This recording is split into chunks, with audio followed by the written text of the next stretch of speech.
Iwana Niskala sigra hatangkep asta priyaga kekalih tandha yekti sida karya kang ateges hangentasi karya.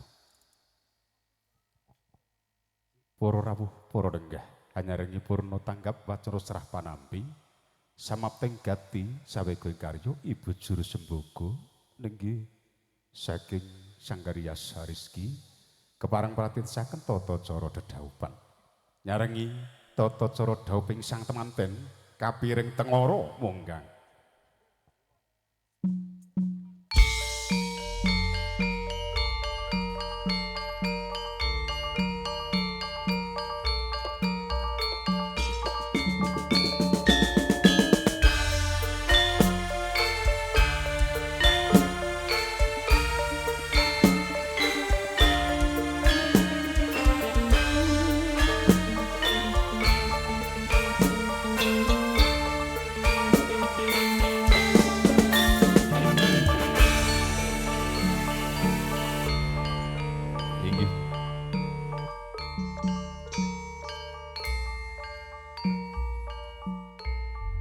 Wangsane Prasojana Twin Sagung Wiku Winasis Tri prakara kang sanyata manungsa datan ngawruhi siji kabegjan jati loro jodoh telu pesthi tibaning kodrat sadaya mung sadarme karana kapurba dening Gusti Hyang Mahanasa. Nalika samono yaning temanten Sarimbit sigra hangacane lampeng tata cara pangging sang temanten karigen sang juru pangadibusana nulya kapurwakan kumlawe astaning sang temanten Sarimbit sarawi bebalangan gantal. Apa ta dumadine gantal dumados saking sedah lininting tinangsulan lawe wenang awarni seta mengku surasa kang sayekti suruh yen dinulu beda lumah lan kurpe nanging yen ginigit yekti amung tunggal rasa kaya dene sang temanten Sarimbit kakung menapa dene putri lamun wis manunggal cipta rasa karsa miwah makaryane pinesti dadi jatuh kramane. Katon kambang-kambang kumambangi sekar triwarna kang aning jroning bokor kencana. Sang temanten putri sumembah mring ingkang araka nenggih ingkang garwa kinasih tandha yekti bektinira mring ingkang garwa kinasih.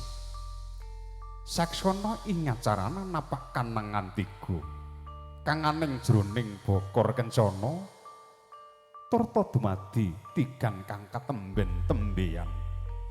Tinapak ing padha pecah sanalika ambabar biwarna.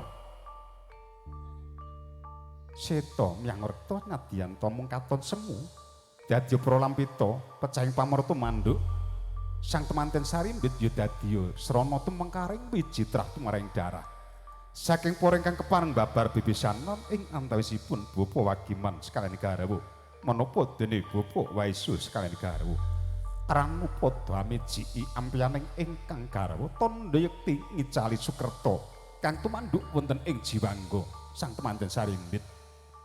Panganten Sarimbit mujudake loro-loro ning atunggal, tunggal-tunggalan ing aloro kang sajuga priya. Kang sawiji putri wis geleng gili gumolong ora masuk jumbuh angurut ing cipta rasa. Karsa daya miwah karyane mung bing jejer kalengganing sowang-sowang. Rumong sandar beni wajib angkrung kepi mulat sarira kang angkrasa wani. Nulya sinasmitan kakandhe minggah ing sitinggi satata jumeneng ing ayun. Bapa Wagiman.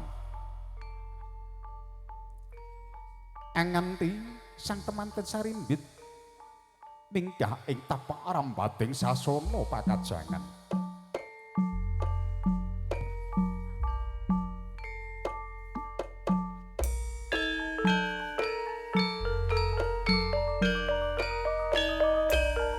Nyaring berbani Gusti kang urip ing dumadi mugi dhawnya sang temanten kuntaping bawana kuntap saindenging Nuswantara.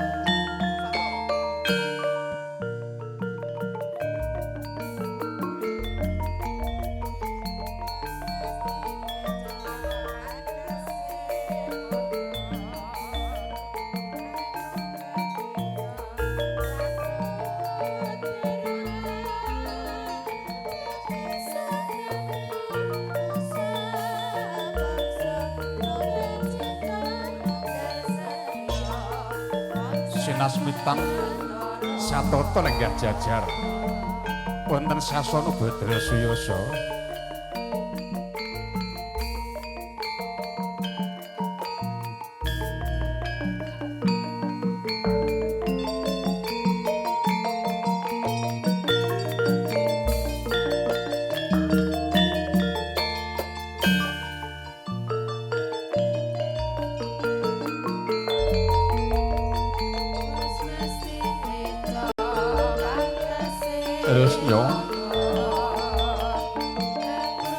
kapundhut foto nulya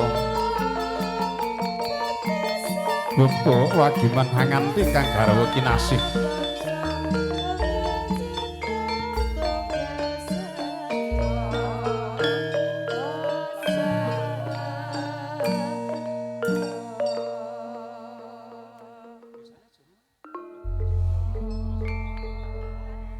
inggih Satata lenggah jajar sang temanten sarimbit jinajaran kang sudarma sarimbitan kantun kadang pisan sutresna para lenggah wanji prayogi kadang-kadang keluarga koki kundang keparang mangayu bagyo lajeng babar pakaryan wonten pamadyaning pandhapi bargyan sarengan kaliyan kadang-kadang panjara swara wasis Panjara swara kinin endi wadu kepareng tumedhakipun kanca-kanca koki kondang catering sumangga nu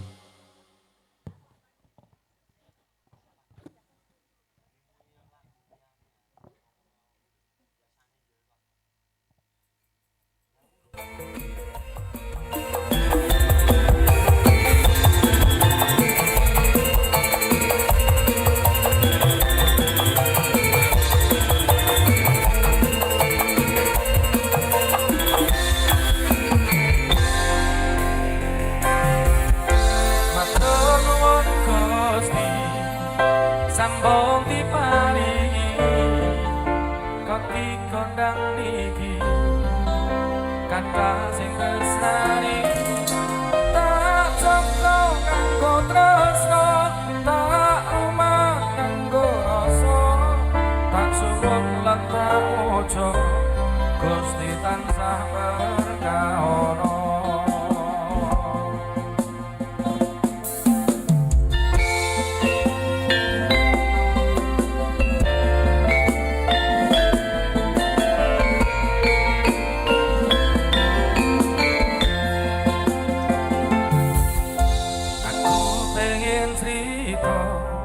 rasa bunga sing nang dodo rezeki sing tak tampa kanggo nguripi keluarga wayah udan lagi rasa wayah panas rati gagas perjuanganku selama iki nyambut gawe kanthi ikhlas tak lakoni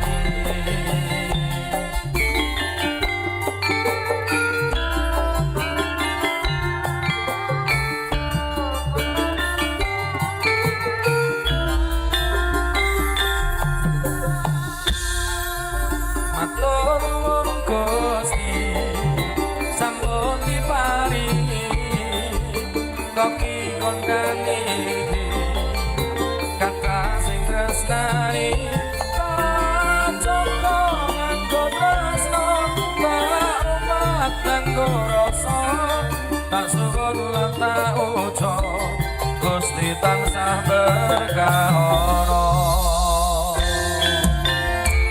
koki kondang Indonesia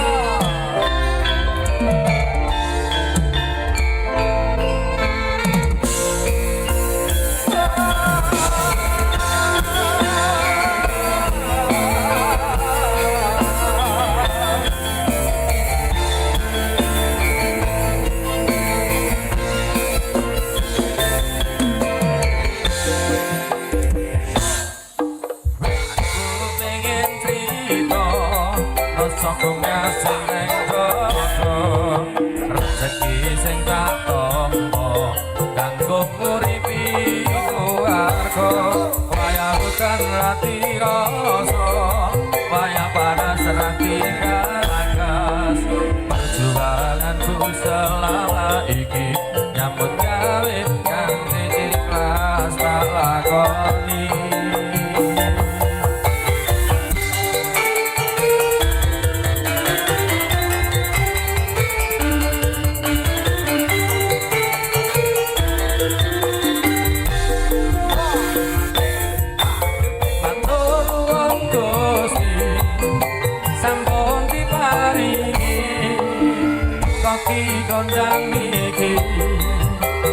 kata sing kemati tak cocok nganggo tresno tak lumat nganggo rasa asuwun lan tak ujo Gusti tansah berkaora matur suwun Gusti sampun paringi koki kondang niki kata sing tresnani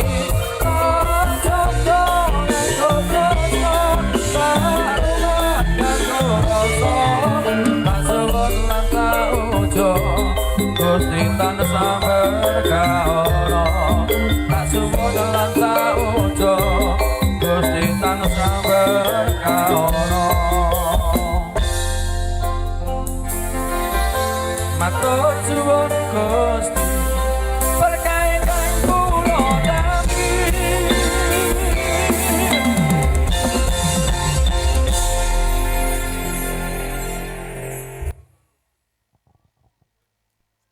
Inggih beksan saking kadang-kadang koki gondang Katrik sampun lumadi kane menika aturun dhateng Ibu Juru Sembukut Juru Riasing temanten ing bilih kepareng badhe kapratitesaken krubunganing sang temanten winastan kacar kujur kembul dahar bobo timbang ingkang sarta sungkeman rigening wanci mangsa borong parantene tiyang kula boten badhe mbabar bogo sajugo kanthi menika rampungipun mugi kababar foto pangeston kaperang dados kalih bilih wanci sampun prayogi samangke kepareng kapiwitan saking Katang Pisan Sutresno rampungipun kalajengaken baraya pamanggugati supados matedhak wonten sasana pakajangan hamberkahi foto pangeston kanthi menika dereng winanci miwat dereng tumapak laju ning adicara ingkang rinakit dening para kuluwungsa nulyaken neri wanci samotenipun kadang-kadang pamatri budaya ingkang sampun samapta lumantar kadang kula nggih Bapak Sudara sumangga nuwun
kula nuwun.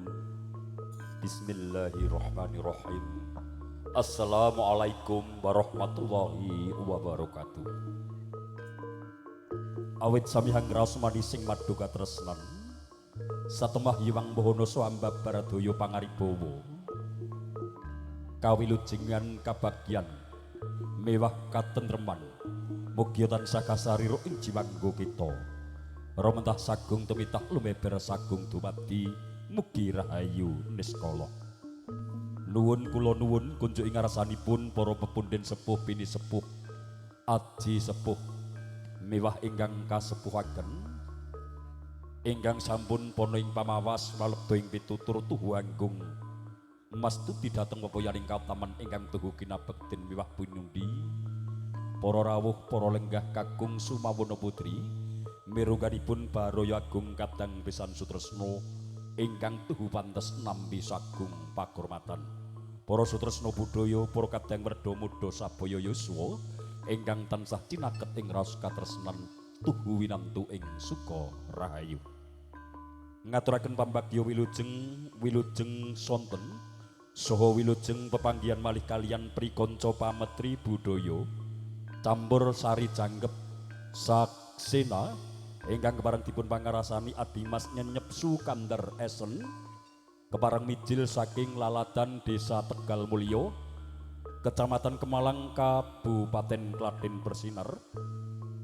Siang sonten menika campur sari saksena jangkep renenggo sarta kasengguyung wasis Floren Audio Sound System mewah kalestanturaken lintang video shooting production nyengguyung ngadeging paregyan dauping putra temanjan sarimbit lenggih daupipun putri kinasih saking panjenenganipun Bapa Wagiman Ibu Pawit ingkang sesilih diah retnaning ayu Fitriani Solehah Putri kasebataning sedya jinadu kalian yoga panjaluki nasih saking panjenenganipun Bapa Waisul Sarimbit Ibu Nora Nisda ingkang sesilih anak Mas Bagus Muhammad Nadif Aryuda pidalem wonten Pandansari Pucung Rejo Muntilan Magelang pinarengna para kadang campur sari saksena jangkep mangersi kanthi ngaturaken tembang langgam miwah lelagon kunjuk para tamu estingarah atamel syukur naning panggalih mberat sepiring swasana paregyan parantene ing manggi sawanipun para kadang campur sari jangkep saksena dumawah koso wangsul tuhu kirang ngantosaken suka sarjuning panggalih lumantar jiwangga kula nyuwun diagung ing paksama. Sesarengan campur sari saksena kalau dengan wanci prayogi menika angkan dicatur widowati kepareng kula tepangaken kawiwitan sawanipun diajeng sinduya wingking saking kita Boyo Lali Saksena.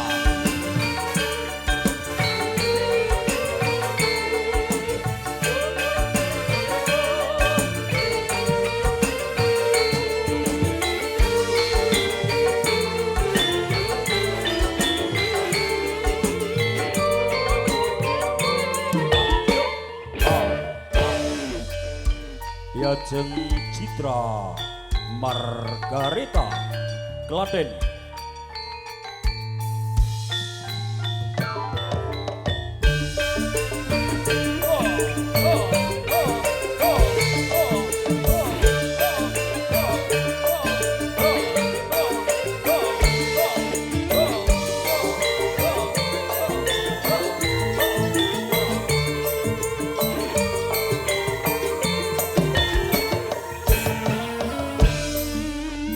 Diajeng dia Saksena Boyolali.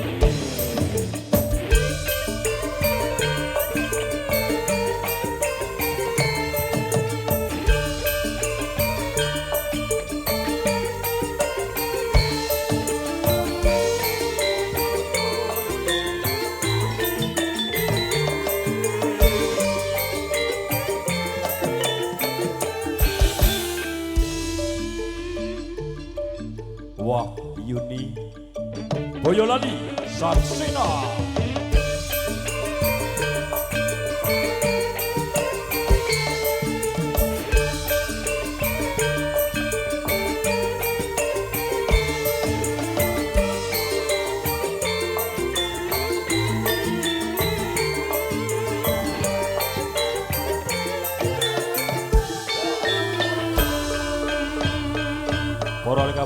wilujeng lenggah saha wilujeng miyarsakaken sarengan campur sari canggep Saksina.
Salam pambuka sinarakan para kadang campur sari canggep saksina para tamu. Mugi katampis kanthi syukur naring panggalih mirenganipun Bapak Ibu tamu undangan ingkang kepareng lenggah wonten ing sasana paragian. Sesarengan para kadang saksina nyarengi para rawuh angger swiyatur pasugatan ingkang kaaturaken pamanggukati swanipun diajeng Sintia Saksina.